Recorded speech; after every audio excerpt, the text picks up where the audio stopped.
Some of the competitors are calling it Beauty and the Beast on the front row. Red Farmer, aging veteran, 702 victories to his credit. He will start alongside Patty, and with him is Dick Berggren. Dick? Jerry, he's a 39-seasoned veteran, but he's got all the enthusiasm of a starry-eyed rookie. He's driving an ex-Winston Cup car that had been sitting around with a for sale sign on it for 2 years. They couldn't unload the car, so he persuaded the car owner, who just happens to be Davey Allison, that the best way to sell this automobile was to put it up in the front at Talladega and maybe win the race. And then he went out and borrowed an engine, Bobby Allison's engine, the same one that he won the Goodies 300 with. They redid the sheet metal in the car, and here he sits. Red Farmer, can you win your second career victory at Talladega today?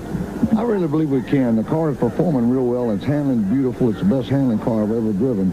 And, you know, this is my hometown track, Talladega, so naturally I like to get another win here because, you know, you don't know how many more years you got left in you, so you want to get them while you can. But I really believe we've got a real good chance. If the car runs all day long and still running on 6 cylinders into the race, I think we've got a good shot at it. Bob Jenkins? Thank you very much, Dick. So a relative newcomer and a veteran on the front row for this ARCA 500 coming up next, and we'll be back with the starting lineup in just a moment.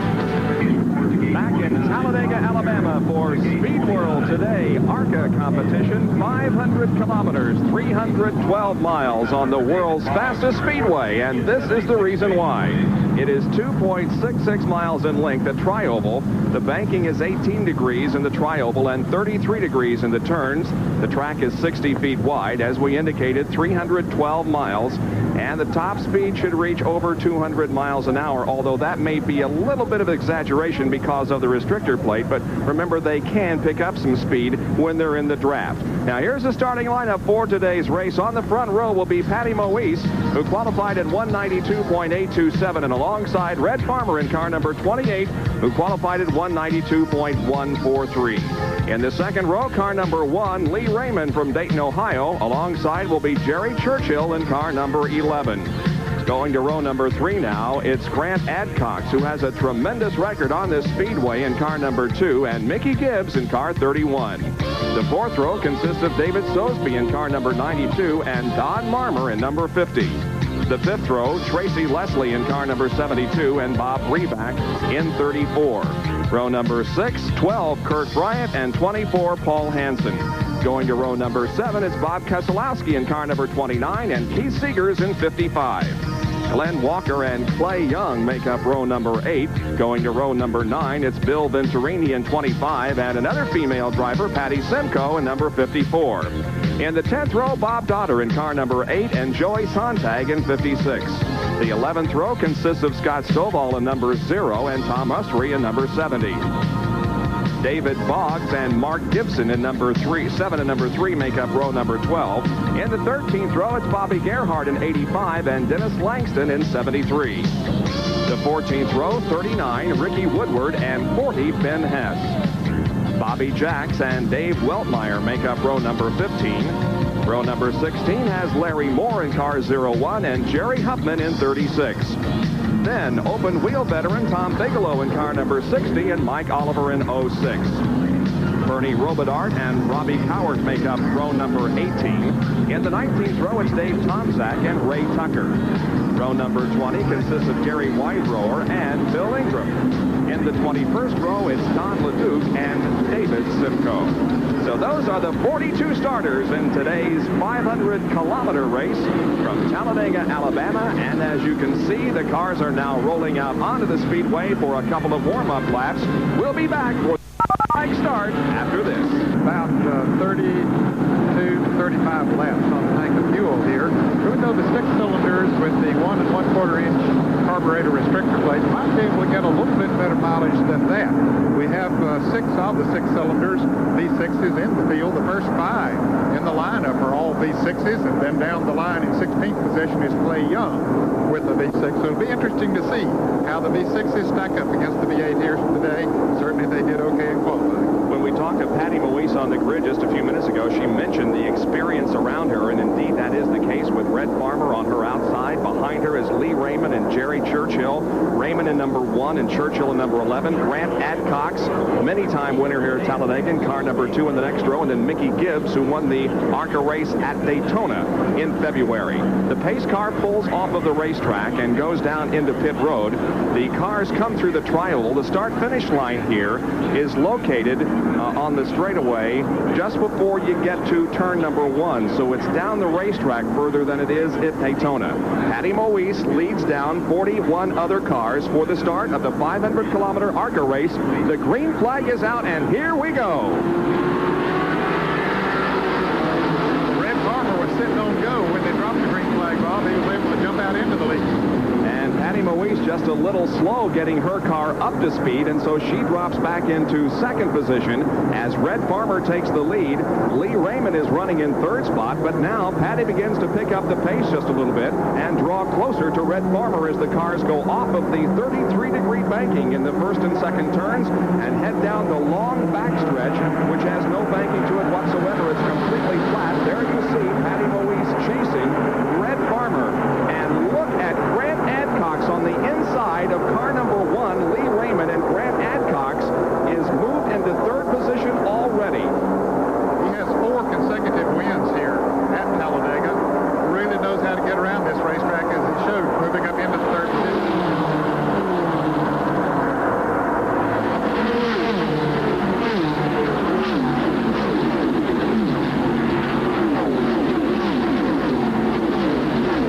Have pretty much separated themselves from the rest of the field. There they are, moving through the second corner once again. The lead being held by Red Farmer. Behind him is Patty Moise, then Grant Adcox and Lee Raymond. And Adcox looked to the outside of Patty Moise. They're out of turn number 2. Now he looks to the inside. Will he make a move going into turn number 3?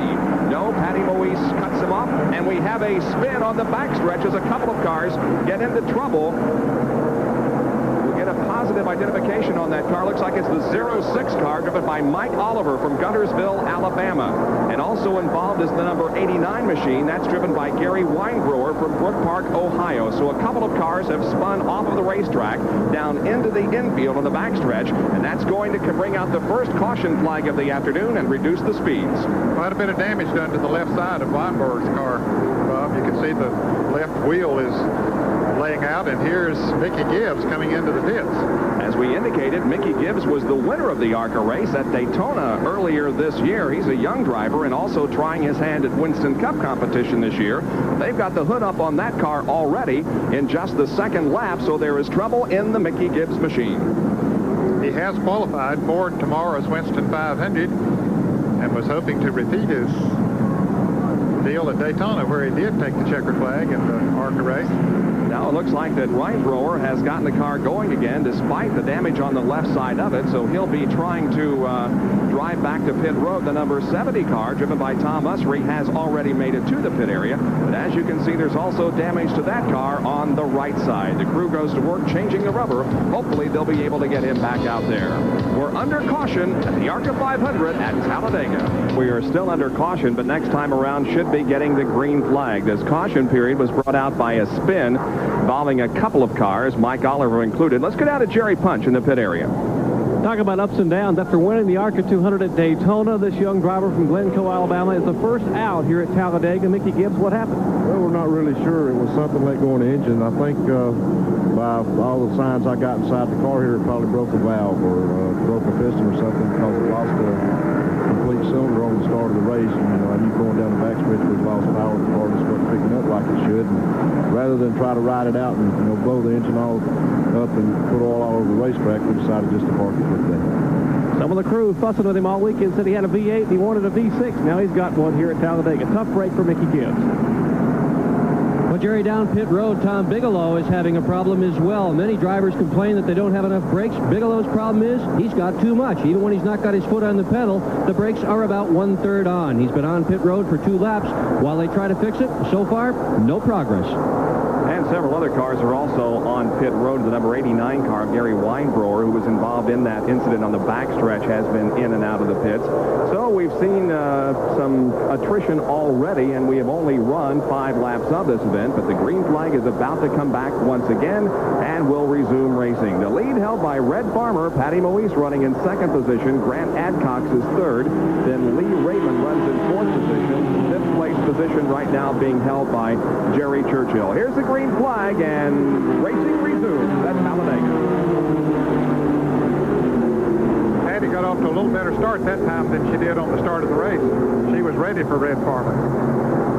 She's tucked in right behind Red Farmer as the machines once again move through turn number 2. Grant Adcox also right there as Lee Raymond now has dropped back just a little bit. Remember, as Ned told you in the open of the show, drafting is going to be very important in this event. Patty Moise doesn't have as much experience as those other drivers, but she's been talking to someone, Bob, because she's doing a good job already running between 2 cars and looking very smooth. You know, it's interesting that Red Farmer's car is owned by Davey Allison. However, Patty Moise went to Davey Allison for advice on how to drive this racetrack, and by golly, she beat out the car that he owns. Through the tri-oval once again, completing another lap. Continue to run in the same order. Now, Lee Raymond there in car number 1 is not in the draft. He's trying to catch up and get back in it, but at the moment is having a little bit of a problem. Well, he seems to have picked up a little bit on the last lap. He dropped back pretty far on the restart, but it looks like as he comes off of turn 2 and heads down the backstretch that he is moving in on them. We have seen these 4 cars separating themselves from the rest of the field, and now he has caught up to the draft, so he joins the 4-car draft as it moves through the north banking. It's a little surprising, Bob, that he did pick up as quickly as he did as far back as he was, because today with the spoilers on the cars and the body designs and the way the air flows across them, it's very difficult to pick up a draft unless you're just 2 or 3 car lengths back. And now Grant Adcox trying to make a move. And Adcox does move into second position as Lee Raymond pulls alongside Patty Moise and moves to third. So Moise goes from second to fourth here in just a few feet through the tri-oval. It's now Red Farmer, Grant Adcox, Lee Raymond, and Patty Moise. Smart move by Patty, not fighting them going into the turn, just letting them have the racing room they needed to go on the inside, and then she can follow them. I think that was a good move on her part. And Grant Adcox using some hand signals there to Lee Raymond as those 2 hook up and leave Red Farmer in their dots. Now the lead is held by Grant Adcox as they lap a slower car. Lee Raymond is in second, and Red Farmer is in third. So positions are changing here as Adcox now has the lead. And there are a lot of battles going on the racetrack. Bill Venturini is leading this pack of cars through the 4th corner and onto the tri-oval. But look at how much competition there is. They're running 4 abreast through the tri-oval. Well, you can do that kind of racing here at Talladega, but when you do, you got to be awfully careful because that wind can move you around a lot when you get that heavy traffic. The 25 car of Bill Venturini leading this group of cars. Now into turn number 1. Bill Venturini, the defending ARCA champion in 1987. Now they go 4 wide down the backstretch. Now trying to make a move on the number 25 car is the 00 machine driven by Robbie Coward from Savannah, Georgia, and he picks up the position. And for a youngster that doesn't have, in fact, I believe this is his first race at Talladega, Bob, and he's the nephew of Dale McCoward, who has driven many times in NASCAR competition as well as in ARCA competition. Well, young Robbie Coward is a veteran of go-karting, also has driven some street stocks and some late models. Right now is leading Bill Venturini as they go into turn number 1 once again. And we have had a lead change up front as Lee Raymond has taken away the top spot from Grant Adcox. Adcox moving up the banking, though, and falling right in behind Lee Raymond. That's Farmer in third, and here comes Patty Moise in fourth. Some people said that it was awfully tough to pass with the restrictor plate. You couldn't get the power that you needed once you pulled out, but we've seen several passes already here today. Now, whether it works more effectively, Bob, for the V6 engines, all 4 of those drivers are using V6s than the V8s. I don't know, but we certainly have seen some passes. Well, this racetrack, of course, is known for its competitiveness. One time in a Winston Cup race, they had 75 lead changes in 188 laps. That's a lead change a little less than every 3 laps. And it looks like the ARCA cars are in for just about that many in this event here this afternoon, as the lead has changed many times just in the first 11 laps. Well, leads the frame and no stranger to the front position. He is normally a factor in every race he runs in this ARCA series. Here comes Grant Adcox, though. He's not happy running second. Moving to the inside. the start-finish line. Let's see who has the lead on this lap. Oh, it's close. I think maybe Adcock's had him just by a bumper or so. Now they move through the first and second corners just about side by side. Adcock's with a half car length advantage on the low side of the racetrack. And here comes Raymond back to the outside and once again moving to the front. And Red Farmer can't make his mind up of which one he wants to follow. He can help one of those drivers pass the other one, but he don't know which way to go. And Patty Moise has had a problem in car number 37. She has dropped back out of there, and apparently something has happened to the engine in her car. And there she is, moving slowly down the backstretch, dropping the car to the apron on turns 3 and 4, so Patty Moise may be coming in for a pit stop. Tough break for the young lady who has won her first pole position and became the first female ever to win a pole position in ARCA competition. Now Adcock has the lead with Red Farmer in second and Lee Raymond in that third position. As you indicated, Ned, drafting very important as Red decided to hook on to Grant Adcock as they moved down the backstretch, and those two were able to pass Lee Raymond. We'll be back with more of our coverage from Talladega, Alabama and the ARCA 500. Cause of a mechanical problem rather than a crash. There's the pole sitter, Patty Moise, and here's Jerry Punch. Patty Moise's car still sitting here in the pits. He's talking to her crew, and apparently they're going to try to pull the car back behind the pit wall, and Patty's sitting in the car. The crew beginning to push. The engine missing significantly. Apparently she had dropped the cylinder or had a problem with the car. And they rolled the car back toward the garage area, and Patty apparently going to call it a day.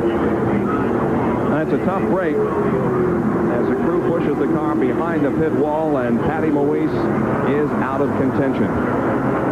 And it could be that she dropped some oil on the racetrack, Bob, because I think the engine did let go on her car. And there is the reason for the caution period that we are now under.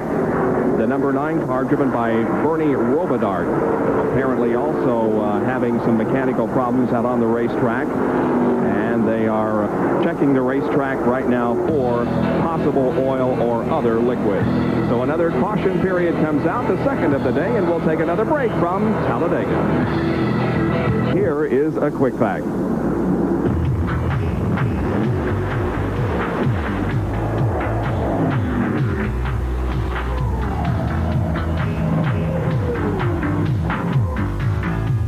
Historically in racing, no division has had a more clearly defined battle line than ARCA.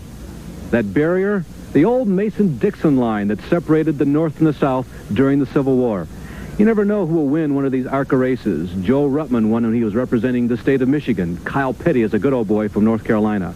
And that spirit has never been embodied better than what it has been the past couple seasons by these two cars, which have dominated super speedway racing for ARCA in the South.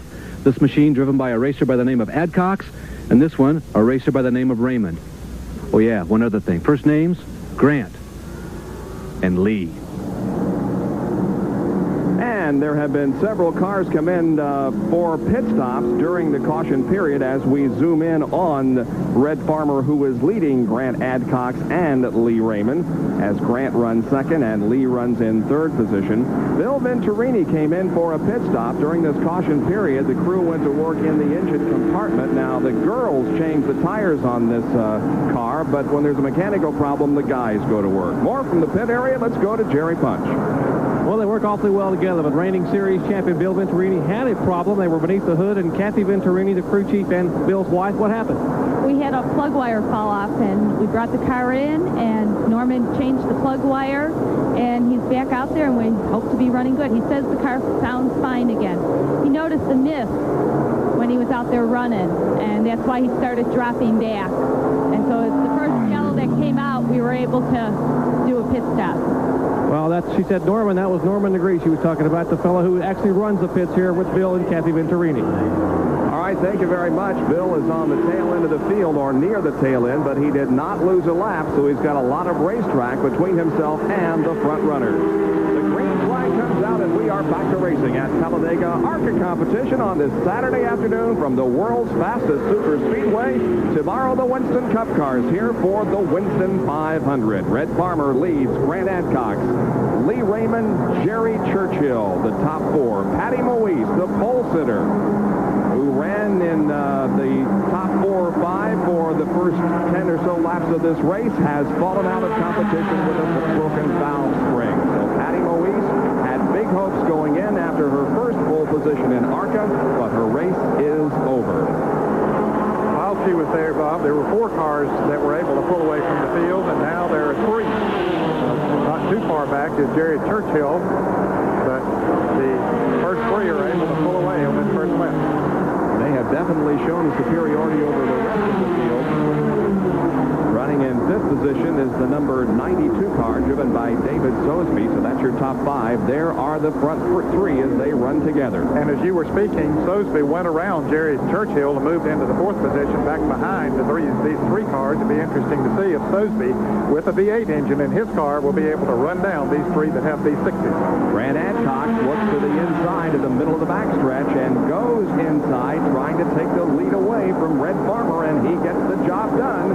Grant Adcock moves back into the lead. Here comes Lee Raymond. We'll see if he can move into 2nd spot as he also drops to the low side of the racetrack, but no, for the moment, will hang on to 3rd, and we have another caution flag out.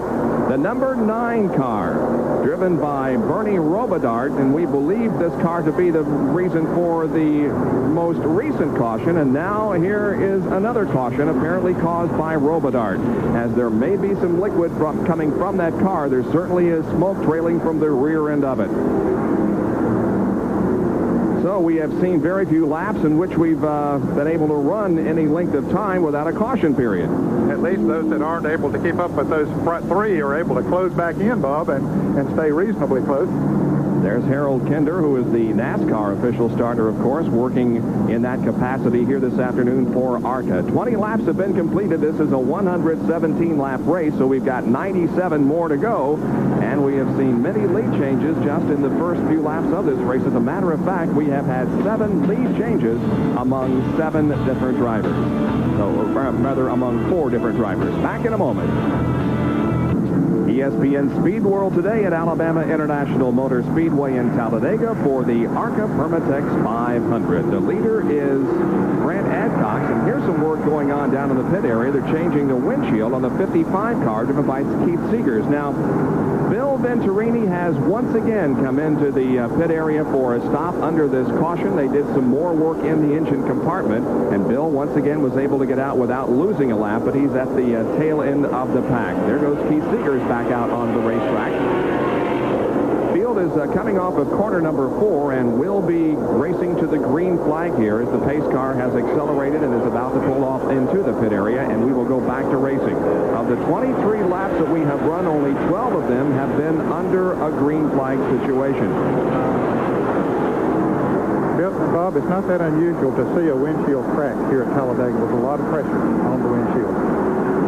Green flag comes out once again, and the race resumes. Lee Raymond has a poor start. The red car there, 3rd in line, and he has 2 cars up on the banking and is about to lose that 3rd position as Grant Adcock and Red Farmer streak away from the rest of the pack. 3 abreast coming off that 2nd corner, and Lee Raymond has his car to the inside. I believe that's Tracy Leslie, who is about to move into 3rd position in the number 72 car. No, Raymond takes it back. And now David Sosby picked up Raymond, and he backed off a little bit going into the turn, but they were beginning to pull away from that pack. If one car will get right up on the back bumper, the other one, he can help him to move away. But as long as they run side by side like they are doing for the 3rd, 4th, 5th, and 6th position, that allows the front 2 to get away. So it is Lee Raymond to the inside, Tracy Leslie to the outside, the black car number 92 on the inside. That's David Sosby. To his outside is a maroon car driven by Kirk Bright, and then Bob Breback in the blue and yellow machine. The interval between 1st and 2nd, as you can see, they are beginning to separate themselves again from the rest of the pack. Speaking, of course, of Red Farmer and Grant Adcock. Lee Raymond trying to get a little bit of help from David Sosby back there. Sosby would get right up on his back bumper. You see when he goes into the turn, he backs off a little bit. They build up momentum, and it starts to push Raymond by the Leslie car, but then he backs off, and that just slows him down. So to be effective in the draft, you have to run right up on their bumper, but one driver can certainly help another one in a situation like this. And as we have have indicated, these drivers have driven Talladega before. Many of them have. But on the other hand, most of the ARCA races are on the slower and smaller speedways, and so therefore they're not quite as accustomed to drafting and racing at this speed as some of the other drivers are, for instance, in Winston Cup. And two, when you're on the inside, like David Sosby is there, the car will tend to get a little bit looser when you're in that much traffic. The air is really foiled up there, and it will make the car looser going into the turn. That's why he has to back off a little bit, because the back end gets a little loose on it. Good side-by-side racing. This looks like the start of the event and not the 25th lap, as we have about 4 rows that are side-by-side. Now, that Dale Earnhardt look-alike car, the black and silver number 5 machine, that's driven by Clay Young from Smyrna, Georgia, in the Young Racing Chevrolet. He, of course, has some wins in IMSA competition, trying his hand in the ARCA Super Permatex racing here at Talladega this afternoon. And he's one of the drivers that has a V6 engine, Bob, that seems to be performing very well. Now Raymond has been able to break away and get in single file. He drops low, trying to keep everybody else out of his draft as he tries to move away from the rest of the field. Back up front, meanwhile, is Grant Adcox and Red Farmer running in first and second position. Farmer now seems to be content to sit there and ride on the bumper of Grant Adcox, because he knows that they pulled away from the 3rd, 4th, and 5th place cars by a good margin, and he doesn't have to worry about somebody coming up and making a move on him in the immediate future. Dick Berggren has a report from the pit area. Well, Bob, most of the competitors here today say that it'll take a V6 engine to win this race. Specifically, even though the V6 engine has less cubic inches, it is less restricted than the V8s in the field. There are only 6 V6s in the field when this race started. One of them is already gone, Patty Moise. The first place car, the second place car, both V6s. In addition to getting 25% more air through the intake manifold, the V6s are also allowed to run with 200 pounds less weight. Now, at Daytona, the first race in this series, everybody also said it was going to take a V6 to win, but the V6s all fell apart, mostly not due to engine problems, but they did fall apart, and the V8 won the race. What's going to happen today? Count on a V6, say most of the competitors. Well, we'll answer that question about an hour or so from now. Right now, it is Grant Adcox as your leader and Red Farmer running in second position. Now, in addition to a difference between V6 and V8 engines, we also had, of course, the tire war here in ARCA this afternoon, as 11 of the starters began this race on Hoosier tires. The rest of them, of course, on Goodyear. The last lap was run at 195.308 miles an hour. That's the pace that Grant Adcox is setting, and Ned, that is about 2.5 miles an hour faster than Patty Moise qualified at. It is, and that shows what drafting can do, and Red Farmer is doing a beautiful job of drafting. Of course, he has a lot of experience at it, drafting right on the back bumper of Grant Adcox, and it has picked them up faster than they actually qualified. Watching this battle for 4th position now, that's David Sosby, followed by Tracy Leslie, Clay Young. Those 3 cars running together on the racetrack. Young takes his car a little bit high on the racetrack, higher than Leslie or Sosby. Once Lee Raymond broke away from that pack, he pulled away, or once he broke away from the side-by-side position they were running in, he was able to pull away from them. He is still running in the 3rd position, but the 1st and 2nd place cars are over 8 seconds now ahead of the 3rd place car. And of course, running at over 195 miles an hour, that'll help you put some distance between you and your competitors. David Sosby, number 92, hails from a familiar town, Dawsonville, Georgia. The caution flag comes out once again over Talladega. And we understand that there's debris on the racetrack somewhere, Bob. So this will be our 4th caution of the afternoon, and we have not had any serious crashes at all, but we have had the race interrupted many times because of cautions. And there is debris in turn number 2, so the track crews will have to go out and get it before we can go back to high-speed racing. Now, they've completed about 30 laps, Bob, and we've mentioned at the top of the show they go somewhere 32 to 35, or maybe even a little bit more than that. It'll be interesting to see if they come in this time. I was surprised, honestly, that they didn't stop a moment ago when they had completed 20 laps, but I'll bet we'll see them come in this time. Well, we heard some transmission between Red Farmer and his crew. Our spotters picking up conversation between Red and his crew, indicating that there have been so many cautions here in the first 30 laps, and they feel like that pace may continue. So they're just going to wait for a while before they bring him in. But this could be the time that he does choose to come in. We'll watch the situation here. The cars are now coming out of corner number 4. And if they are going to make a pit stop, they'll be diving low and doing so. It looks like, yes, almost all of the top runners are coming in for a pit stop. It looked like Grant Adcox was trying to fake out Red Farmer there just for a moment, but he knew that he was coming in. He's just trying to fake him out. So the activity now begins to pick up on pit road as Grant Adcox and Lee Raymond and Red Farmer are in. Here's Jerry Punch. Red Farmer coming in for what would be close to their first scheduled stop. They're going to stop about lap 33, 34. Adcox changing right side tires. Of course, Farmer on the bottom of the screen. Red Farmer in car number 28. No tire changes on Farmer's car. Davey Allison said we don't need to change them. It doesn't. This track not very hard on tires. Farmer's car down and away, getting a topped-off fuel tank. He's making his way down pit road. Adcox crew completing his pit action. Well, in fact, Adcox is taking on all 4 tires. Surprising that he would change 4 and Red Farmer not change any, but I figured that's what he needed to do. So he didn't get out nearly as quickly as did Red Farmer. Nevertheless, of course, he'll be right there when the green flag comes out. Let's go to the other end of the pits and Dick Bergrid. Well, Grant Adcox did change tires, as has Jerry Churchill and just about everybody else up here. You don't change tires. What it basically means is you're probably not going to run as fast, but you are going to gain track position. So the fellows who changed 4 are going to be further in the back of the pack, but they should be faster. 31 laps have been completed under our 4th caution of the afternoon, and now we're going to take another break and be right back with more ARCA 500-kilometer action from Alabama International Motor Speedway. Bob Jenkins along with Ned Jarrett working the pit area today. Our Dick Bergman and Jerry Punch, and there's the 72 car of Tracy Leslie, who was running in 4th position when he came in for a stop, and they're having difficulty getting that car started. The crew pushes the car down pit road, but it just won't fire, and Tracy Leslie is very frustrated. Let's go to Jerry. Well, Tracy Leslie came down the pit road and overshot his pit, and he jammed the brakes down to try to get the car stopped, and he flooded the car. Apparently they got the car stalled, and now he has finally gotten the car refired. He just smacked it back in gear, smoke balls from beneath the car, and he's back on his way.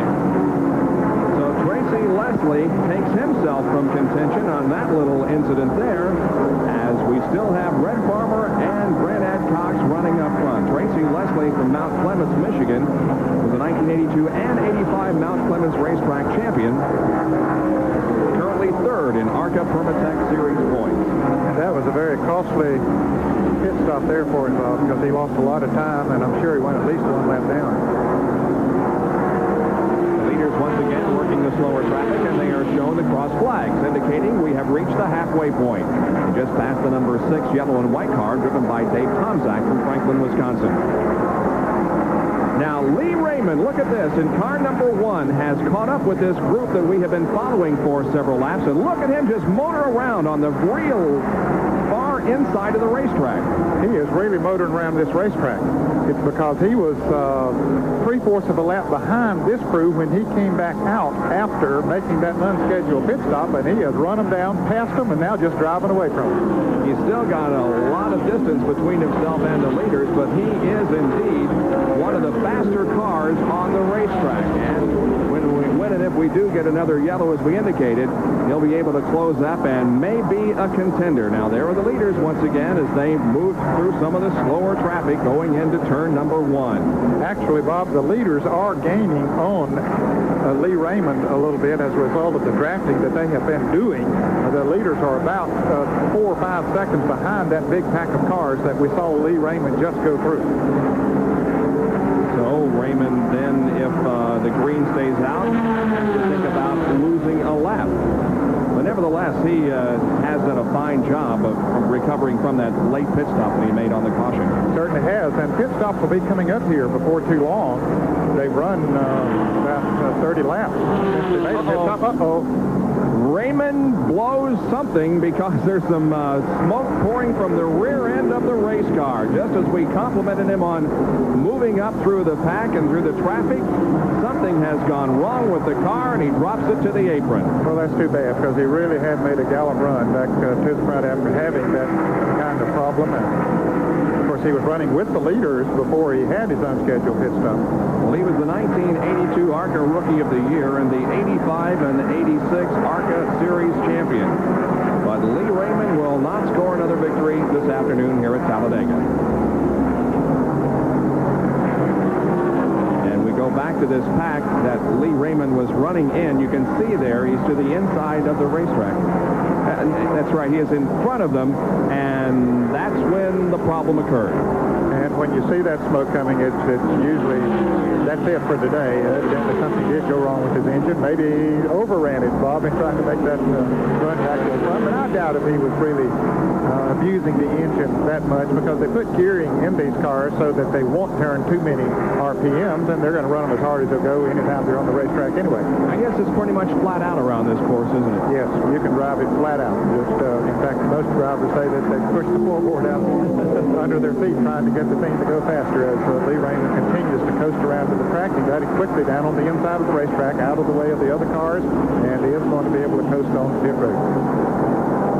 And so Raymond slowly moves into pit road while the leaders continue at speed, and they've got some heavy traffic in front of them now. That's that pack of cars that we've been seeing battling, have so much battling going on here, and they are putting a lap on Kirk Bryant, car number 12, down on the inside, and the others About to pass the 01 car driven by Larry Moore. The cars have been given the courtesy flag, and they move to the inside of the racetrack, while the faster cars, the Farmer and Adcox, go outside. And they do it with relative ease.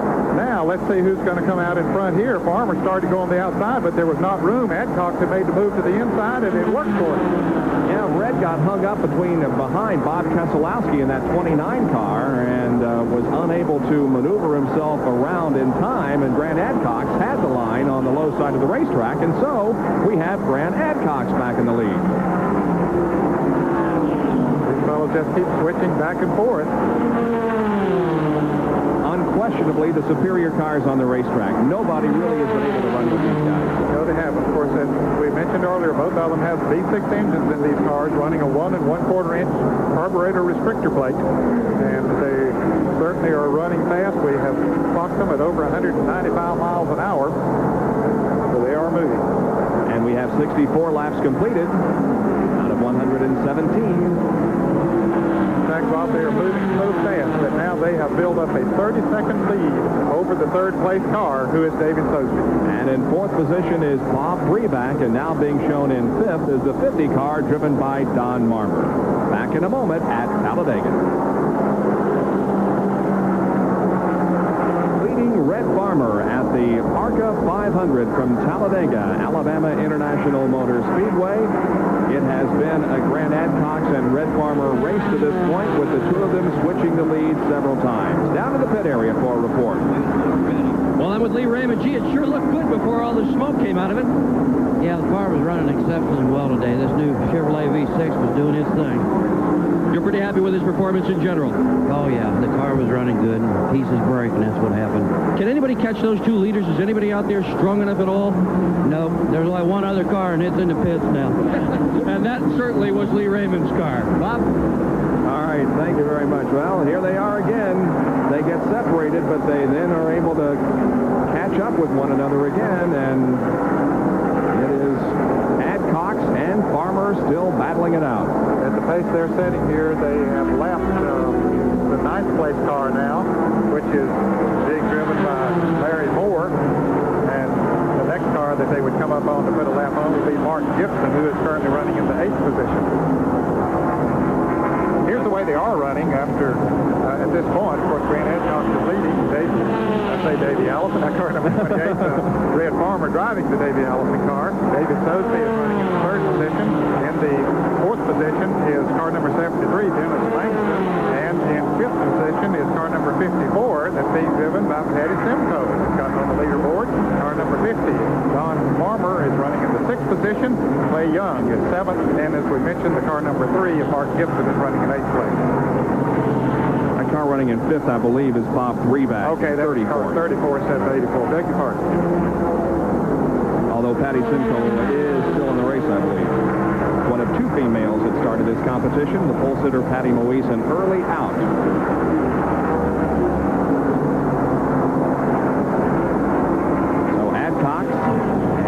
Farmer continue to circle the 2.6 miles of Talladega? Probably be interesting to see. We'll have a pit stop coming up before too long. Now, Grant Adcock did put on 4 new tires when he made his pit stop during the last caution. Farmer didn't take on tires, so I think it's safe to say that Adcock can go without having to change tires, just putting in fuel. Now, I don't know about Farmer, if he would need tires or not. It'd be interesting to see. Well, one would think he would, but we'll see in just a few more laps as pit stops will be coming up before too long. Now, our race summary at this point showing the leader, Grant Adcock, led 20 of the 66 laps. The average speed, 141.12 miles an hour, which isn't bad considering that we have had 4 caution periods for a total of 15 laps. We have had 6 leaders and 13 different lead changes, and at lap 66, there were 8 cars on the lead lap. And the lap leaders have been Red Farmer, who was led for 33, then Grant Adcock, Lee Raymond, David Simcoe, and David Boggs. Cars out of the race. Mickey Gibbs, pole sitter Patty Moise, Bill Venturini dropped out with some motor problems, as did Tom Bigelow and Lee Raymond, whom we just heard from a few minutes ago. So that brings you up to date on what's going on just past the halfway point. And the first of the leaders has just come into the pits. David Sosby, who was running in the 3rd position, has made a pit stop. He's coming back out of the pits now. He, of course, is running a V8. So that may mean that we'll be seeing wholesale pit stops here before too long, as Sosby gathers speed, moves up on the banking, and goes back into competition. Back to the leaders. They cross the stripe and complete lap number 70. So we've got 47 more laps of action to go, and it is an all-out war, a shootout between Grant Adcock and Red Farmer as they split the difference there. One goes low and one goes high. And Adcock, it seems, got the advantage on that particular move. Back with more of the Permatex 500 after these messages. Second now has stretched out just a little bit as Grant Adcock made a move to the inside to pass a slower car, and Red Farmer went to the outside, and Grant definitely came away with the advantage. No doubt about that. That's the biggest margin that we have seen between first and second since the green flag dropped earlier. Now, is he going to have difficulty catching up, you think? He's out of his draft, certainly. No question about that. He'd have to run him down just with raw speed and horsepower from his own car, and it might be very difficult. But don't forget, we have pit stops that are coming up in just a few more laps, and so that really isn't as much of a factor as it would be if the pit stops had been completed and we were racing toward the checkered flag. Very true. Now, Farmer will, as he moves up on this car, he picked up the draft going down the backstretch. Every opportunity he has to pick a draft up, even on a car that's running 10 miles an hour slower, can help him. And now they're coming up on a couple of cars. That'll work to Red Farmer's advantage. Davey Allison, who is the crew chief and owner of the car that Red Farmer in second position is driving, is watching his man out on the racetrack and no doubt conferring with him on the radio, giving him advice as to when the next pit stop should be. And of course, we mentioned again that Davey will start from pole in tomorrow's Winston 500 Winston Cup race. Now, as they pass those couple of slow cars, Red Farmer was able to pick up a little bit on Grant Adcock. I still want to call him Davey Allison with that number 28 on it. But he is picking back up on him, so he's close enough now that he's got the draft of Adcock. Yep, you can see him just moving in, now within a car length, and indeed, Red Farmer has caught Grant Adcock again. We understand that Red Farmer will be coming in on lap number 75, and this will complete lap number 73. So according to radio communications that we have been monitoring, Red Farmer will come in less than 2 laps now. And I suppose Grant Adcock will be coming in. It'll be interesting if they come in at the same time. A lot of times when cars are drafting together, they like to come in when the other one does and stay in that draft. Of course, their big hope would be to beat the other one out, but they leave that up to the pit crews to work out. Do you suppose then that Grant Adcock's crew is listening to Davey Allison on the radio and they're going to make simultaneous pit stops? It'd be interesting to see if and a lot of times that happens. They do tune in to the frequency of the other teams so that they know what's going on. And I guess that's legal. 74 laps complete now. Next time around, Red Farmer should be coming in for a pit stop. We'll wait and see if that indeed does occur. This could definitely be the outcome because we have run now many laps without a caution, and if we can go the rest of the way without a caution and all green, how they come out from their pit stops could definitely determine who's going to win. There's been a tremendous amount of hand signals going on between Adcox and Farmer as they go down the backstretch. There has been, and it might be that they're signaling, okay, I'm going to stop in one more lap or two more laps or whatever. All right, they come off the fourth turn banking, and are they coming in? Yes, Looks they are. like they're coming in at the same time. Adcox and Red Farmer come in for their final pit stop of the afternoon, and they do it on the same lap. The pit crews now have the responsibility in their hand to get their driver out as quickly as possible. And Grant Adcox spins on pit road and knocks one of his crew members. They have severed one of the air hoses. Let's go down to the pit area.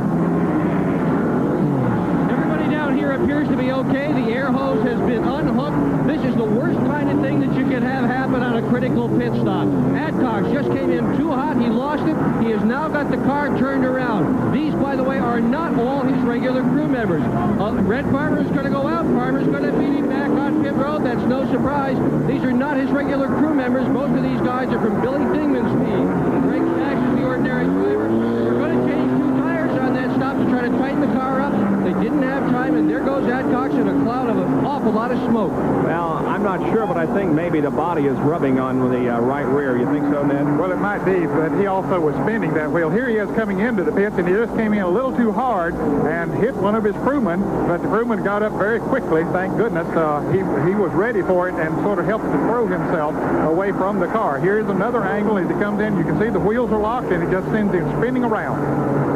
And we have a crash on the Speedway also as the 24 car of Paul Hansen has looped down the backstretch, so all kinds of activity going on now. Now, this does bring out a caution for those who had not made a pit stop who will gain an advantage for them. The 24 car is sideways in the infield on the backstretch. The 34 car of Bob Revac right here is the leader. He will stop he will cross the line in the lead, and now we'll be able to make the stop under caution. Yes, it'll definitely be an advantage to him. Of course, it'll allow Brent Adcox also to come back into the pits because, as Dick Berger pointed out, they wanted to change tires on that car, but after the little mishap they had there, they didn't have time to do it for him to get back there. In fact, I doubt if they even got the car full of gas because he didn't stay in the pits long once he got the car righted. And also, there were several cars that they had lapped that have gotten back in the lead lap. Now let's go back to the pits. I'm going to tell you, anything that could go wrong at Adcox pit is going wrong right now. They just went out to change tires. The air hose got caught in the little barrier that they use here to keep people out of their pit area. They've got to change all the guys you see here, the same guys that were involved in that last pit stop. Nobody is injured, clearly. Jacking the left side tires. That was going to be a two-tire change. They wanted to adjust this automobile with two tires. Now they've got the yellow flag. They got a chance to do four tires. They changed the air hoses on this thing in order to make this pit stop. And there goes Adcox. He just touched his crew member as if to say, I'm sorry, I didn't mean to do that. And you know he really didn't. Ned, this is just totally uncharacteristic of a Grant Adcox pit stop. Well, it really is. Grant is a very easygoing type of an individual. He doesn't get overly excited, and to come in and just a little too fast, evidently hits a slick spot there. It looks like there is something on the pit road there, and when he locked his wheels down, it hit that and just sent him spinning around. So everybody is okay, and there goes Grant Adcox back out onto the racetrack, but certainly quite a development here in this 500-kilometer at Talladega, Alabama. On the Bob Revac car and the number 11 car of Jerry Churchill right behind him. Looks like both drivers will get 4 new tires. Now here's Adcox's pit stop that turned in to be a disaster.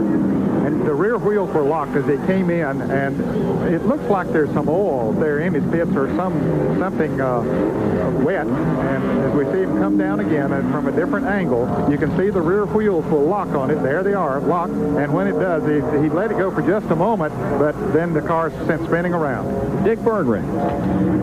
When you were talking about the possibility of oil in Adcox pit, actually there's a possibility of oil just ahead of his pit, which could have caused those back wheels to lock up. We just had 2 cars go into the garage area, both of which had blown engines, both of which left a trail of oil. Now that's just about a pit and a half away from Adcox, so that may well have been his problem. Adcox is a very experienced driver. It'd be very unlike him to lock it up like that going into the pits. So for the second year, we have seen an incident on pit road. You remember a year ago when we were here, a very bad fire in the pit area. And now a situation that turned out not to be serious at all, but indeed it could have been. Everybody's okay after that Grant Adcock's pit stop. So the caution remains out at Talladega, and we'll be back with more of our coverage right after this. Misfortune here for a top runner. Let's go to Jerry Punch. One of the questions was whether Red Farmer could make it the rest of the way on fuel. Now, Farmer came in, as we look at this chart being kept by Deborah Allison, Davey Allison's young wife. Farmer came in on lap number 31 originally. He came back in on lap 75. That's 44 laps he ran under green. He only has to go 42 to 117 to finish the race, so there's no problem for Farmer. He can make it the rest of the way on fuel. So Red has made his final pit stop of the afternoon. Now, Grant Adcock has been allowed to pass the pace car and fall in on the tail end of the lead pack, despite the fact he's a lap down. I'm not sure that we had documented the fact that he has been shown as a lap down because he had come into the pits too early before he got caught up to the field. But according to the word that we get is that one of the cars didn't slow down, and it was an entrapment type of a situation, and he was allowed to go all the way around and come back to the tail end, as you just mentioned. So the pace car is going to remain out on the racetrack because they're going to have to get Clay Young's stalled car off the racetrack before we can go back to racing. Today's coverage of the ARCA 500 from Talladega, Alabama, being brought to you by Purolator, the first name in filters for Pure Oil now and Pure Oil later. It's Purolator. By Gates, a trusted name in automotive products for over 75 years. By New Concept Car Stick. When you don't need to clean the whole thing, stick it. And by Quaker State Motor Oil. The big Q stands for quality, always has, and always will. Well, the cars are on the backstretch, and they are about to go to the green flag once again. 83 laps have been completed. They'll get the green on lap number 84. Let's sort of explain, if we can again, the situation regarding Grant Adcock and whether or not he's a lap down. Okay, he had made the green flag pit stop, of which we saw that he had the problem in there, and then the caution came out not too long after that, and he was running pretty far behind the driver, Brevac, who had picked up the lead at that particular time. So Adcock was trying to come into the pits, but apparently Brevac was still running at a pretty good clip, had not slowed down the way that he was supposed to, and so he got trapped in the pits, and the ARCA official decided that Adcock did what he was supposed to do, and so they let him go all the way around and come back into the lead lap. Okay, so Grant Adcock is on the lead lap, and he is 8th in line, in 8th position right now. The lead being held by Red Farmer as the green flag comes out once again, and we are back to racing. There was a car scraping against the outside wall, it appeared to me, as they were coming through the tri-oval, the number 97 car, but everything is okay. That's Glenn Walker in car number 97. So the green flag out, and here we go back to racing.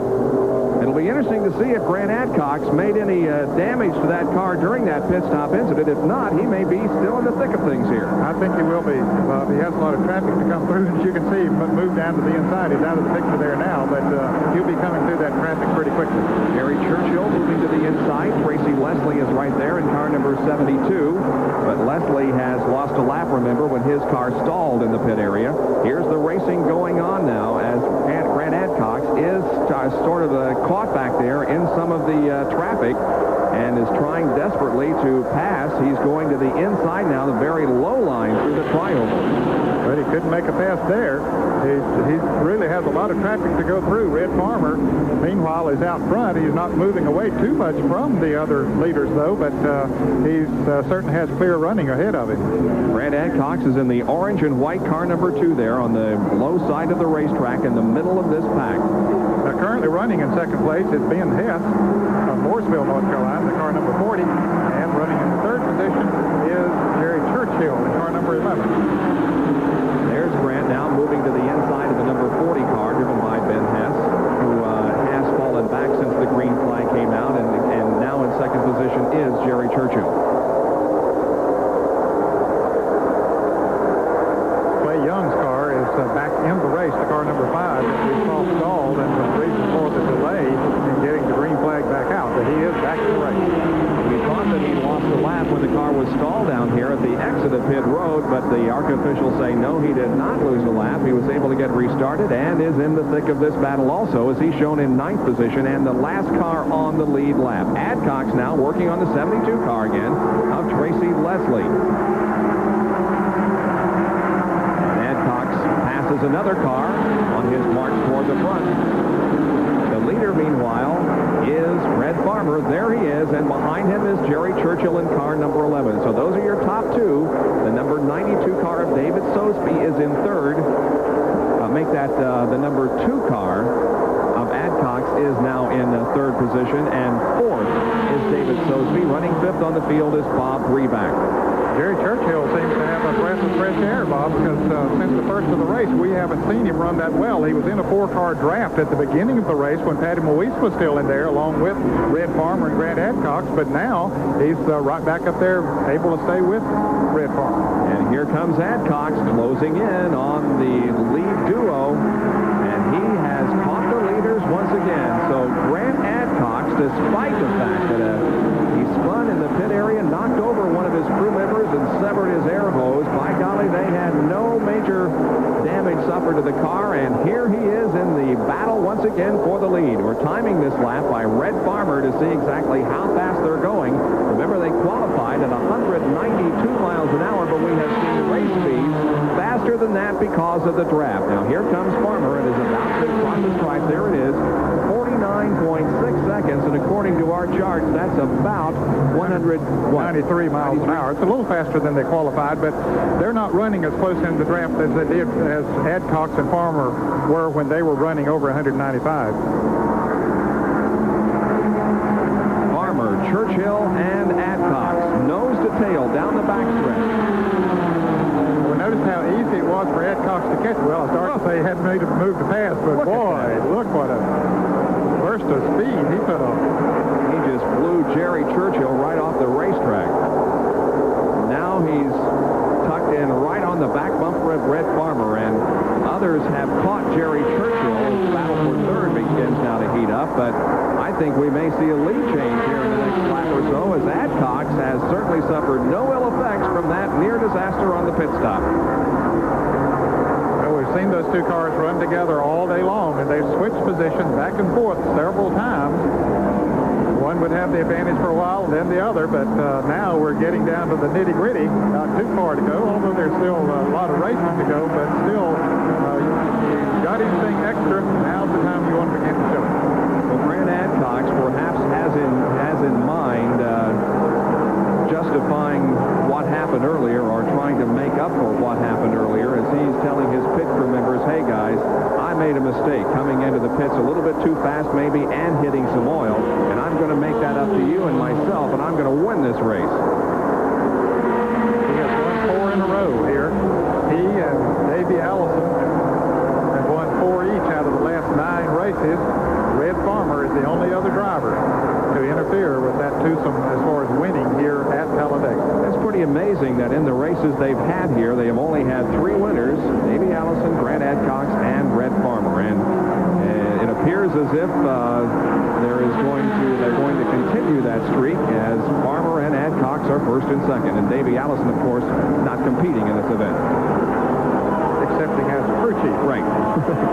Adcox now to the low side, pulling alongside of Red Farmer. Let's see if we have a lead change here. And now we have a couple of other cars that have caught the lead draft, including the number 11 of Churchill and the 92 of Sosby. And Grant Adcox moves into the lead. He'll be shown as the leader of lap number 91. And look at David Sosby coming up on the outside. Churchill begins to fall back a little as he got to the inside of the racetrack and perhaps lost a little bit of the draft, but David Sosby now right there in third and looking strong.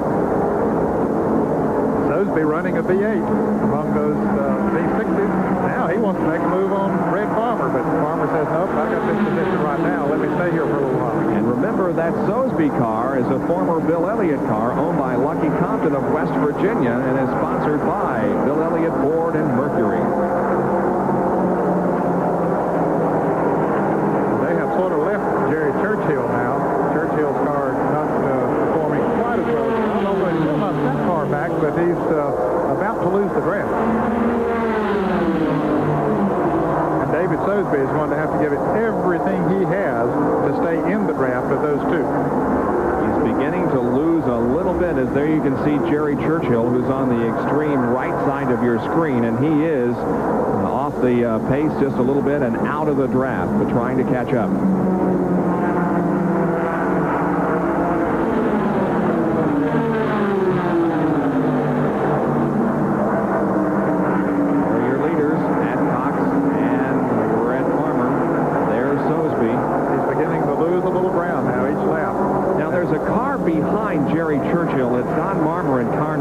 Could he help Churchill move up? He could possibly help him. There's that Breback coming up behind him. He's been running very fast all day. And, yeah, if they can hook up together, they could possibly pull back up to the leaders. However, Farmer and Adcox have been running so fast today that no one has been able to stick with them for very long. They come off the banking once again, and it is still Brad Adcox leading. The blue car there is the 72 machine of Tracy Leslie, not Bob Breback. And Leslie is still trying to get back on the lead lap for having stalled in the pit area. Of course, that car has been running very good today. It's possible that if the three of them really hook up tight together, that they might be able to do something with them, but it's doubtful. We have 24 laps to go in this race. See how fast that these two are running. We're going to get a stopwatch on them and check their lap time. Remember, they were running at right around 192 miles an hour, or the low 93s last time we checked them. This will be just a tremendous story if Brad Adcox can come back and win this race. They have certainly overcome some adverse circumstances today. Back in the lead. Farmer is doing a very good job of drafting, Bob. He's staying up there about a half a car length back, and even when he goes into the turns, he doesn't drop back that much. So that is allowing them to run some very fast speeds. Now they're coming up on some other traffic. That'll even pick the speed up a little more. All right, we'll stop the clock when they cross the line. Adcox now pulling away from Farmer just a little bit. Here it is, and it's 48.8 seconds, and that is faster than I believe it was last time. Yes, it is. That's 196 miles an hour.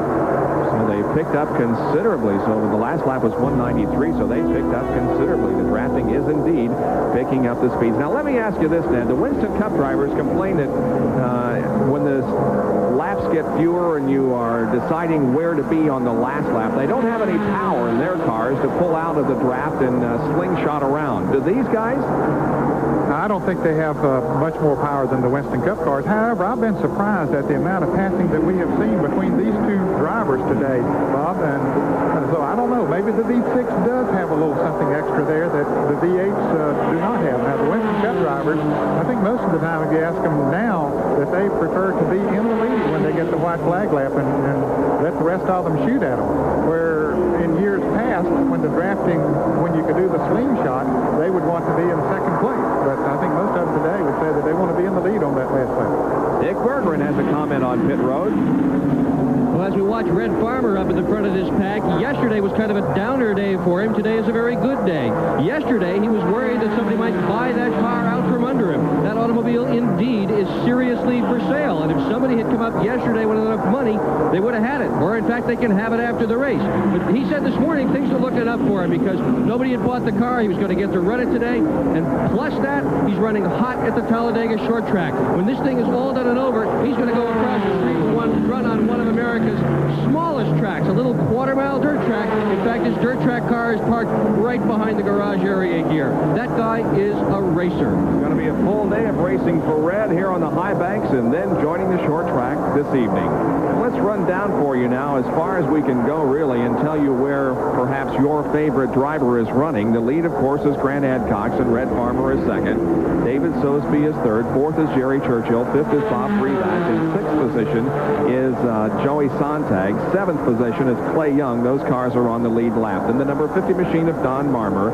72 of Tracy Leslie. In 10th position is Mark Gibson. Running in 11th is the number 51 of Dave Simcoe. In 12th is car number 26, driven by, make that 25. Now this is 25 or 26. Anyway, in 13th position is the number 0 car, driven by Scott Scott Stovall. And in 14th is the 73 car, and that is driven by Dennis Langston. So there you have it. We'll be back with more from Talladega, Alabama, where Grant Adcox continues to lead Red Farmer in the ARCA 500-kilometer race here at Talladega. 117 laps will complete this event, and we have now completed 99. We've got 18 more circuits to go. And now Farmer is right on the rear bumper and looked like he might be thinking about trying to take over the lead from Grant, but nope, he stays behind Adcox. They're pulling away from the third place car, which is the car number 92 of David Sosby, by about a second a lap. Once they hooked up together and started drafting the way that they're doing now, they just literally ran away from the rest of the field. And here's a great battle for third. That is Jerry Churchill in car number 11 and the number 92 car of David Sosby. And Sosby has been running in the top 5 for most of the race, and Churchill has just been kind of laying back, but he is certainly showing some strength here in the late stages. Car running very well. Of course, he's not able to pull around Sosby. Sosby with the V8 Ford and the V6 Chevrolet engine in the Churchill car. Jerry Churchill from Dearborn, Michigan. Side by side through the tri-oval for third position here, and I believe that Sosby will be given credit for third as they cross the line. But now Churchill inches ahead on the bottom of the racetrack. And here are the leaders going through traffic. Farmer goes on the outside, Adcox on the inside, and this time it worked to Farmer's advantage. So Red now has the lead, as Adcox will have to play catch-up. And they'll continue to come up on traffic, Bob, as we near the end of the race. There are 17 laps to go, and they're just mowing down the field, but not too much difference in those cars. They're both very equal in speed, it looks like. They have been all afternoon, just about dominating this race. Nobody really has been able to run with them since Patty Simcoe fell out of the event, and several others went by the wayside. It's been pretty much a Farmer and Adcox race. We were running down the serial scoring a few minutes ago. We were uncertain of a number on a car that I believe was in 12th position. That's the 29 car driven by Bob Keselowski. Let's go down to the pits once again. I'm with Pete Card. He's crew chief for Grant Adcox. And Pete, you keep looking at your watch and shaking your head like you don't believe these 196-mile-an-hour speed. What are you going to tell Grant to do? Is it smart to stay in second, or has he got to get the lead? I'd rather have him out front with the carburetor restrictor plate. You have no power coming off the corners. Are you guys running harder than you anticipated? Is there any concern about the car? No, the car is ready, but we're running about 5 miles an hour faster than we qualified.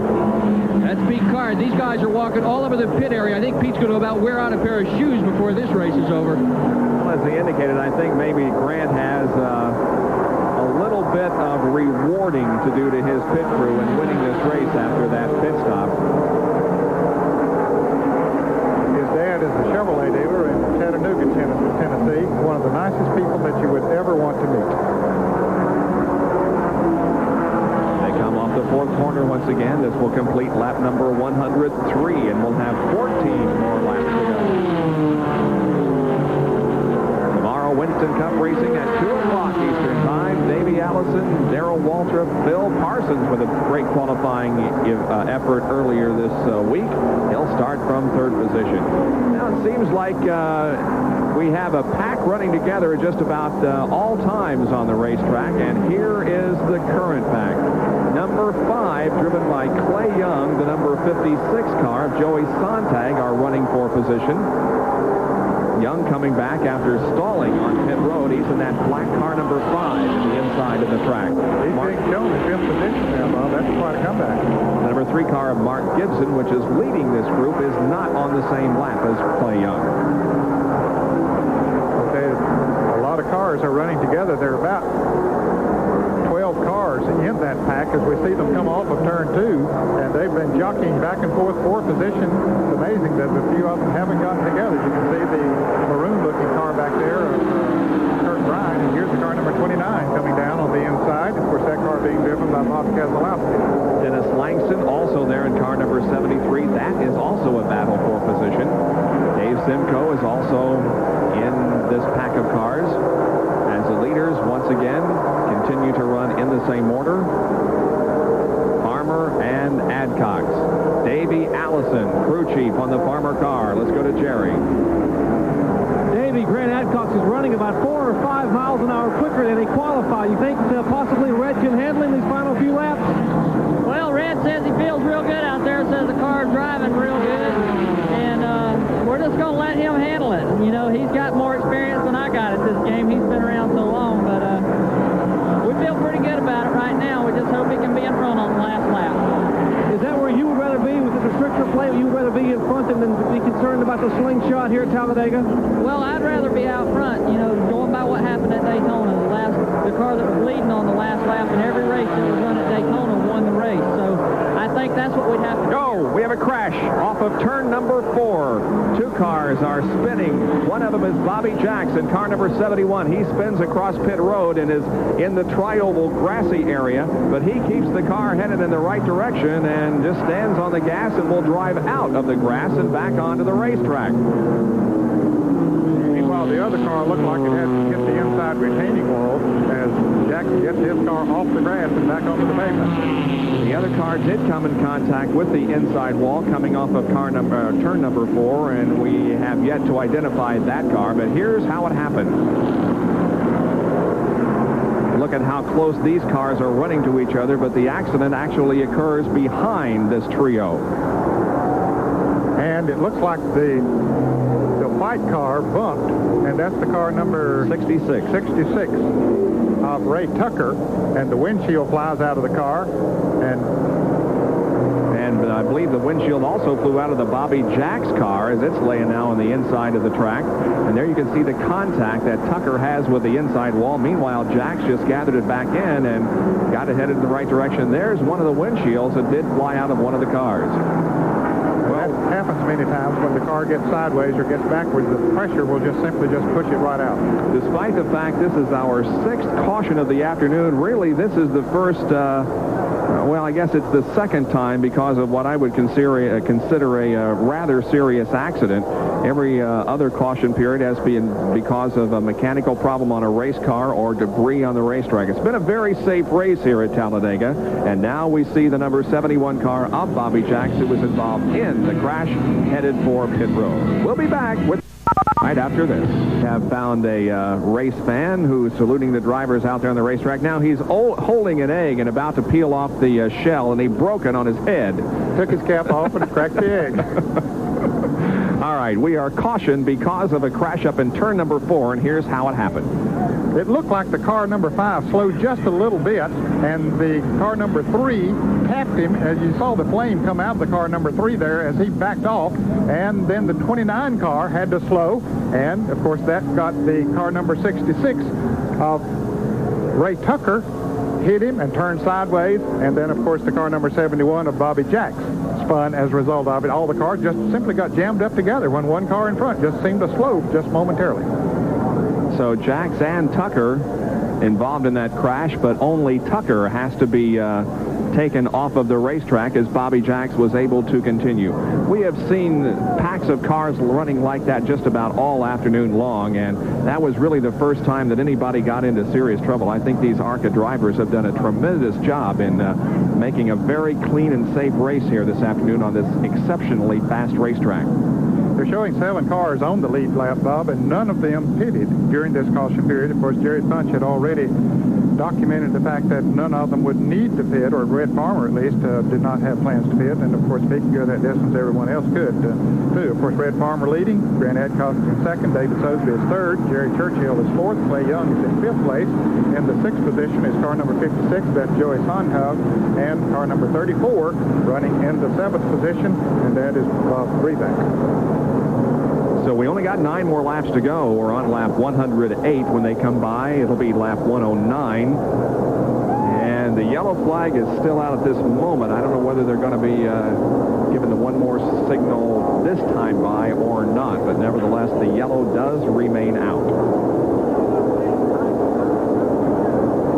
There you can see the number of cars that are still in this race. And really, we have had quite low attrition. Hey, the ARCA cars today, Bob, are a better breed of race cars than we saw when they first came to Talladega a number of years ago. Many of these are Winston Cup cars. In fact, they're very similar to the Winston Cup cars as far as the structure of the cars are concerned, and they're just a lot better racetrack cars. Most of them used to bring even short track car, many of them, I should say, would bring short track cars here to race because they only had one race car, and many of them would have to bring them here. Let's go to Dick Bergman in the pit. Well, we're watching Bobby Jacks make another pit stop. He was involved in that accident. They changed the windshield. He's going to have a tough time seeing out of the windshield they just put on. They didn't get all the bad glass out. And when they put the new one on, it cracked. And it cracked in a whole bunch of places. Well, they're trying to tape it on so it'll hold on. And they say, nope, they're not going to let him out. They're not going to let him out with a windshield like that. It is cracked in a bunch of places. There's also some broken glass on the left side. And the officials are not going to let Jacks go. They're going to hold him here until he fixes it. That's going to be a problem because there is not another windshield in this pit right now. Well, there you see one of the crew members pointing to the broken area there on the left side, the driver's side of the car, and some consulting going on between pit crew members and the officials working this race. But you can see that windshield is very definitely broken. Well, that's a tough break for him, but it also is a safety hazard because that windshield could pop out of there very easily. Sounds like that Jacks has shut off the engine and is going to be climbing out of that car. Meanwhile, the field is on the backstretch, still under yellow, but we'll be getting the green flag this time around on lap number 110, so we're going to have a 7-lap dash to the finish. Is it going to be Red Farmer? Is it going to be someone else? Grant Adcox or someone else? Now they've got a brand new windshield, it looks like. That looked like it was cracked. It's cracked, too. Oh, boy. Well, that one does look like it fits pretty well, at least as they stick her down in the slot, but you can see there are some cracks on it. I guess the wind hitting that windshield is just so great that these windows can pop very easily. Yes, they very definitely can. All right, the pace car drops off the track again. Again, we got 7 laps to go when they cross the line. The order in which they are running. Red Farmer is the leader. Second place belongs to Grant Adcox. In third is David Sosby in car number 90. And in fourth position is Jerry Churchill. Here we go. 7 laps to the finish. And quickly, Farmer and Adcox move away from the rest of the pack. They just want this race between themselves. It's been that way most of the day. Now, you would think that sometime in the next 3 or 4 laps, Grant Adcox is going to try everything he can to get into the lead because, as we have heard comments from the pit area and the expert analysis and opinion from Ned Jarrett, you want to be in the lead on the last lap. You can't take a chance on slingshotting from the draft in turn number 3. So you got to be in the lead, or at least that's where you should be. Bobby Jacks, by the way, has put in a new windshield despite the fact that it was cracked slightly, and he has gone back out onto the racetrack. 111 laps complete, 6 more to go, and Farmer leads the way. You can tell those V6 engines have a distinct sound as they come across the start-finish line. Adcock's not making a move yet. He just, maybe he's doing all he can, but seems to be content for the moment to sit there. Well, now maybe he's going to make a move. Maybe he's trying a little bit of faking there, Bob. He looked like he wanted to go to the outside, but... those guys signaling to each other. Like, no, you don't. And Adcock says, yes, I am. We're still leading. One thing about it, they're not signaling about coming into the pits now. No. It's an all-out war to the finish. They're coming up on the car, Bobby Jacks, who came out of the pits after replacing that windshield. 5 more laps to go. That completes lap number 112.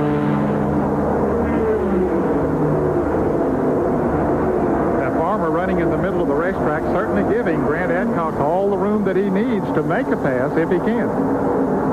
But apparently that's where his car works best. In fact, most of the day he has run pretty well in the center of the racetrack, and that just seems to work better for him. Meanwhile, when we have this battle for the lead, there's also a pretty good tussle going on for that third spot as Sosby and Jerry Churchill have been battling it out, and now Churchill in the red and orange number 11 has gone into third spot, and Sosby back to fourth. Adcock's now beginning to size him up, Bob. He's looking at each side, and he looked low for a moment, and he looked high. Whether he's trying to fake Red Farmer out, and I'll tell you, that's a tough job to do because that man's been around. Here's a crash, car number 77. That's Don LeDuc has crashed, spinning down the racetrack, and this may mean an end of the race under caution. And it's up on turn 4, but he gets out of the way of the leaders, and they'll race back to the start-finish line. So Grant Adcox may be having to make a move right here if he's going to win this race. I don't think there's much debris on the track, and his car, LeDuc's car, is off the racetrack, but nevertheless, the caution has come out. This could be the battle to the finish right here. Let's see what happens. Red Farmer still has the lead. They're going to race off of corner number 4. Remember, the start-finish line is way down toward turn number 1, so they've got a lot of racetrack to go to that line. Red Farmer holding off Grant Adcox. Looks like he's going to be able to do it. Here they come. Yes, Farmer crosses the line. Will that be the end of the race? I think it might, Ed. Well, it very well could be. The crew thinks it might be. They're happy, of course, that Red was able to beat him back there, and at least they know that they got a very good shot of this race finishing under caution. Look at Davey Allison. Says, yep, I think we got it, guys. Because the pace car is in a position at pit exit to go onto the racetrack. And we've completed 114 laps, so when the pace car picks them up, it will be lap 115, and that's only going to be 2 more to go. So I think we're going to end this race under the caution. Well, here's what happened to car number 77. It's behind this pack. There it is. And he gets loose, whether he cuts a tire or something, and backs it into the wall, and then it goes around the front end, touches the wall, and just continues 360s around and around and around. Looks like he was running pretty much by himself, so yeah, that may indicate that a tire was cut or something else happened that caused him to loop up there in turn number 4 and hit the wall. This is Don LeDuc from Mount Clemens, Michigan. Of course, you can see him. He's out of the car. Yep. Trying to get his radio equipment unhooked.